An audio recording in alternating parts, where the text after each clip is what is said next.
গুরুত্বপূর্ণ জলপথ হরমুজ প্রণালী পুনরায় চালু করার ঘোষণা আসার পর আন্তর্জাতিক জ্বালানি বাজারে বড় ধরনের পরিবর্তন লক্ষ্য করা গেছে। দীর্ঘদিনের অস্থিরতা ও অনিশ্চয়তার পর এ পথে বাণিজ্যিক জাহাজ চলাচল স্বাভাবিক হওয়ার খবর প্রকাশিত হতেই বিশ্ববাজারে তেলের দামে উল্লেখযোগ্য পতন দেখা দিয়েছে। বিস্তারিত ডেস্ক রিপোর্টে। আন্তর্জাতিক জ্বালানি বাজারে ব্যাপক পরিবর্তন দেখা দিয়েছে গুরুত্বপূর্ণ জলপথ হরমুজ প্রণালী পুনরায় খুলে দেওয়ার ঘোষণার পর।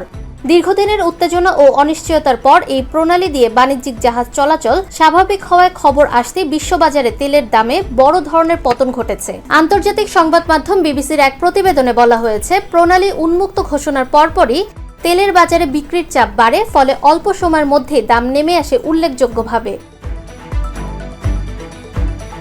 বিশ্লেষকরা বলছেন, হরমুজ প্রণালী বৈশ্বিক তেল সরবরাহের অন্যতম গুরুত্বপূর্ণ রুট হওয়ায় এটি বন্ধ থাকলে বাজারে সরবরাহ সংকটের আশঙ্কা তৈরি হয়, আর সেই ঝুঁকি কমে যাওয়ার সঙ্গে সঙ্গে বাজারে স্বস্তি ফিরে আসে, যার সরাসরি প্রভাব পড়ে দামে।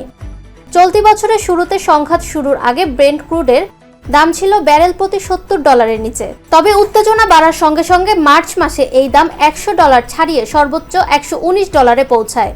বর্তমানে ব্যারেল প্রতি $88 দাঁড়িয়েছে। ফলে এই পতনকে বাজারের জন্য বড় স্বস্তি হিসেবেই দেখছেন সংশ্লিষ্টরা।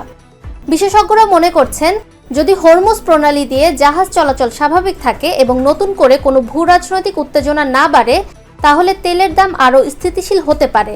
তবে পরিস্থিতি এখনও নাজুক, কারণ মধ্যপ্রাচ্যের সামান্য অস্থিরতাও আবারও বাজারে বড় প্রভাব ফেলতে পারে। ফাহমিদা বিনতে আনোয়ার, নিরপেক্ষ। নিরপেক্ষ, সত্য প্রকাশে আপোষহীন।